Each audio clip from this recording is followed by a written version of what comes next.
आरती तो तेरी मैं उतार चुकी हूँ, अब क्या तेरे लिए मखमल की गद्दी लेकर आऊँ जिस पर तू अंदर आएगी? चुपचाप से अंदर आ और अपनी पेटी खोल कर दिखा हमारे लिए दहेज में क्या क्या लेकर आई है।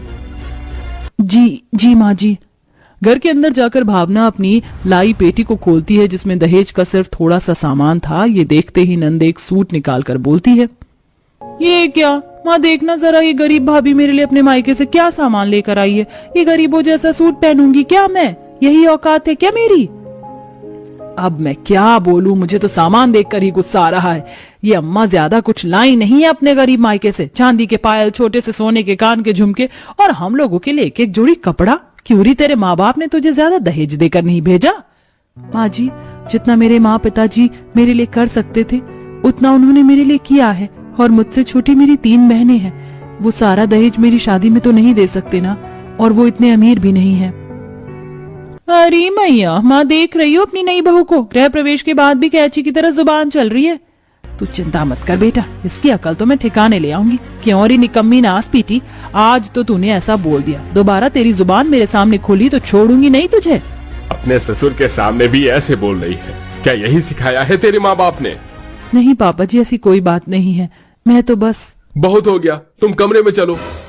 अमन भावना पर चिल्लाकर उसका हाथ पकड़कर उसे कमरे में ले जाता है। देखो यहाँ रहना है ना तो हम सबकी बातें सुननी पड़ेंगी। तुम्हें जो जैसा बोले वैसा करना, जुबान मत खोलना। जी अमन जी। वो पहली रसोई में उसे स्टोव दे दिया जाता है जिस पर खाना नहीं बनता तो फिर भावना को सुना दिया जाता है। दिन गुजरते हैं, अमीर ससुराल वाले आए दिन भावना को सुनाया करते थे, उस पर अत्याचार करते थे। अगर उसे बुखार भी आ जाया करता था तब भी उससे घर का सारा काम करवाते थे। संगीता तो ऐसी थी कि एक की 4 लगाकर अपने भाई से चुगली करती थी, जिसे सुनकर अमन अक्सर भावना पर हाथ उठाया करता था। ऐसे ही एक दिन सब लोग चाय पी रहे होते हैं। हाय हाय, कितनी चीनी है बहू, तू क्या अपने ससुराल से दहेज में चीनी का बोरा लेकर आई थी जो आज चाय में इतनी चीनी डाली है?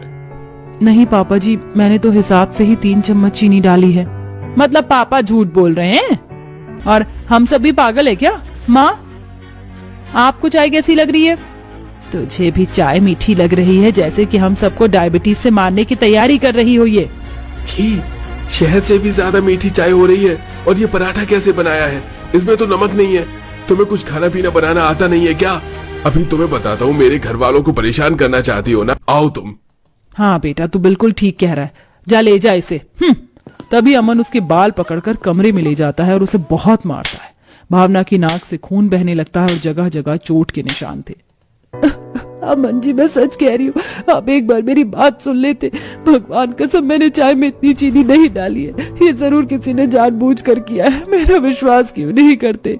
क्यों मेरे साथ ऐसा व्यवहार करते? आखिर आप शादी करके मुझे इस घर में लाए हैं तो देखो, पत्नी पति के पैरों की जूती हो।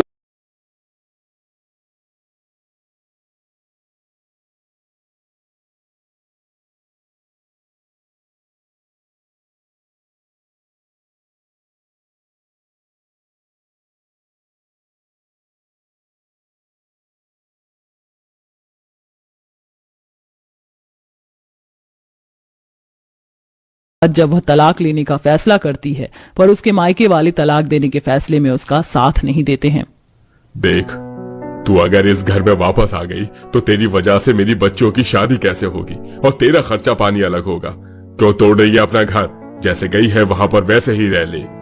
तेरे पिता बिल्कुल ठीक कह रहे हैं, अपनी बहनों के बारे में सोच।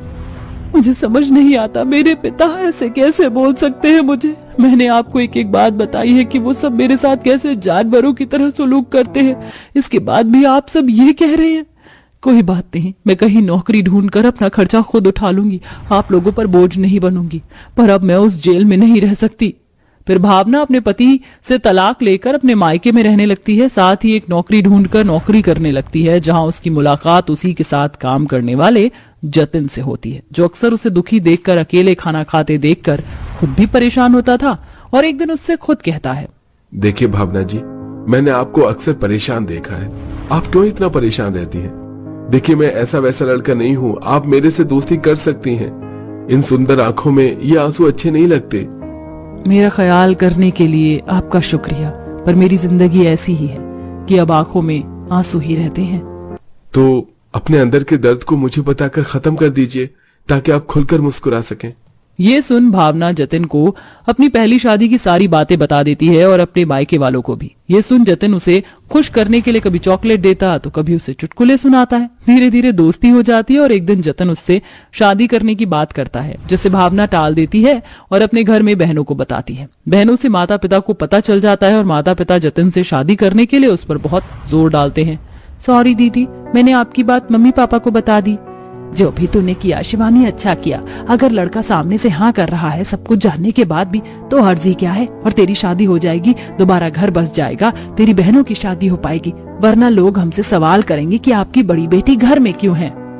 अगर आप सबकी यही मर्जी है तो मैं शादी कर लूंगी। भावना जतिन से कोर्ट मैरिज करके अपने गरीब ससुराल में जाती है तो घर के सभी लोग बड़े प्यार और फूलों के साथ उसका स्वागत करते हैं। देखो देखो सब देखो, मेरी बहू आ गई। जुग जुग जियो बहू, सदा सुहागन रहो, बहुत प्यारी लग रही हो। कहीं इन्होंने मुझसे दहेज मांग लिया तो मैं पहले ही बता देती हूँ। माँ जी माफ कीजिएगा, मैं अपने साथ कोई दहेज लेकर नहीं आई हूँ। कोई बात नहीं बेटा, हमें तुझसे कोई दहेज नहीं चाहिए। तो हमारी जिंदगी में आ गई, यही हमारे लिए काफी है। हाँ बहू, हम तेरी मुंह दिखाई के लिए अभी तुझे ये चांदी की पायल दे रहे हैं।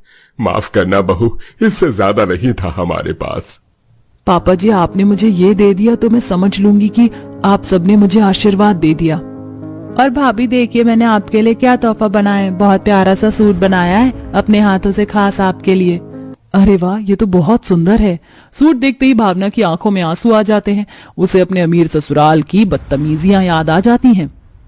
एक मेरा वो ससुराल था जहाँ मुझे बात बात पर आए दिन बेइज्जत किया गया और मेरे लिए दहेज को भी नकार दिया गया। और यहाँ जहाँ मैं कुछ लेकर नहीं आई हूँ, वहाँ सब मुझे प्यार कर रहे हैं। और प्यार से मेरी ननद ने मुझे सूट भी दिया। भगवान जी, मुझे इतना अच्छा ससुराल देने के लिए आपका बहुत बहुत शुक्रिया। अरे भाभी, आप किस सोच में डूब गई हैं? कुछ नहीं, वो बस ऐसे ही। अब कितनी देर खड़ी रहोगी? चलो आराम कर लो। फिर बहू बेटे आराम करने चले जाते हैं। अगले दिन बहू की पहली रसोई होती है, जहाँ वह सबके लिए खाना बनाने चूल्हे पर जा रही होती है कि सास और नंद रोक लेती हैं। अरे अरे भाभी, आपको ये मिट्टी का चूल्हा जलाना नहीं आता होगा ना? आप बस कढ़ाई के अंदर अपने हाथ से सूजी चीनी डाल दीजिए, बाकी काम हम कर लेंगे। हाँ बहू, हम नहीं चाहते कि तुझे कोई भी परेशानी हो इस घर में। माँ जी, इसमें परेशानी कैसी? मैं काम सीख जाऊंगी। नहीं बहू, कुछ दिन तू आराम कर, फिर तो जिंदगी भर तुझे ही काम करना है। वहीं भावना कढ़ाई के अंदर हलवा बनाने का सामान डाल देती है, जिससे सास और नंद बनाते हैं और वह भावना को ज्यादा काम भी नहीं करने देते थे। उसका बहुत ख्याल रखते थे। अगर जरा सी छींक भी आ जाती थी तो सब लोग उसके लिए कुछ ना कुछ लेकर खड़े हो जाते थे। बहू, तू ये कंबल ओढ़ ले, वरना तुझे ठंड लग जाएगी। ले बहू, काढ़ा भी ले, तुझे जुकाम नहीं होगा। आप सब मेरी कितनी फिक्र करते हैं। मैं बिल्कुल ठीक हूँ, चिंता मत कीजिए। वहीं शाम को जब भी जतिन आया करता था, कभी उसके बालों में गजरा लगाता था तो कभी उसके खाने के लिए अच्छी अच्छी चीज लेकर आता था, जैसे कि गोलगप्पे, चॉकलेट या उसकी मनपसंद चीज। बताओ तुम्हें और क्या क्या चाहिए, मैं तुम्हारे लिए सब लेकर आऊंगा। अब मुझे तुमसे कुछ नहीं चाहिए। तुमने मुझे मेरे ससुराल का प्यार और मुझे जो तुम्हारा प्यार मिला है, मुझे सब कुछ मिल चुका है। मेरे पहले वाले ससुराल से ये वाला ससुराल बहुत बहुत ज्यादा अच्छा है, जिसके लिए मैं भगवान का शुक्रिया अदा करती हूँ। और मैं इसी तरह तुम्हारे साथ जिंदगी भर रहना चाहती हूँ।